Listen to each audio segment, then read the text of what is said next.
Welcome to Pallavi kitchen ವ್ಲಾಗ್ಗೆ ಸ್ವಾಗತ. ನಾವಿವತ್ತು ನುಗ್ಗೆ ಸೊಪ್ಪಿನ ಚಟ್ನಿ ಪುಡಿ ಹೇಗೆ ಮಾಡೋದು ಅಂತ ತಿಳ್ಕೊಳ್ಳೋಣ.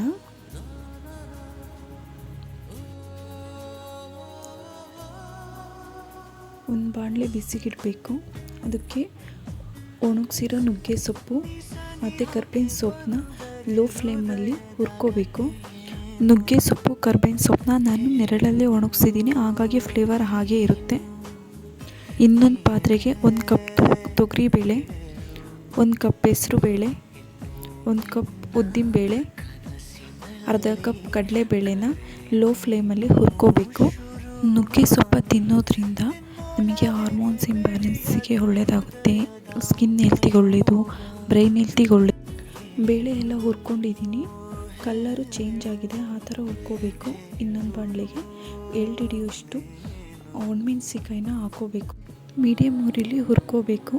ಇನ್ನೊಂದು ಬಾಣಲೆಯಲ್ಲಿ ಸಣ್ಣ ನಿಂಬೆಹಣ್ಣೆ ಗಾತ್ರದ ಹುಣಸೆಹಣ್ಣು, ಬೆಳ್ಳುಳ್ಳಿ, ಜೀರಿಗೆ, ಮೆಣಸನ್ನ ನೀಟಾಗಿ ಮೀಡಿಯಮ್ ಫ್ಲೇಮ್ನಲ್ಲಿ ಹುರ್ಕೋಬೇಕು.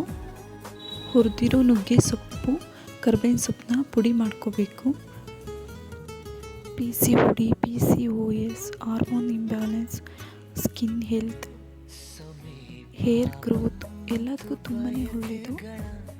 ನುಗ್ಗೆ ಸೊಪ್ಪು, ಕರ್ಬೇವಿನ ಸೊಪ್ಪನ್ನ ಪುಡಿ ಮಾಡ್ಕೊಂಡಾಗಿದೆ. ತೊಗರಿಬೇಳೆ, ಹೆಸರುಬೇಳೆ, ಉದ್ದಿನಬೇಳೆ, ಉಪ್ಪು ಎಲ್ಲ ಹಾಕಿ ನೀಟಾಗಿ ಮಿಕ್ಸ್ ಮಾಡ್ಕೋಬೇಕು. ಎಲ್ಲ ಪುಡಿನೂ ಹಾಕಿ ಮಿಕ್ಸ್ ಮಾಡ್ಕೋಬೇಕು.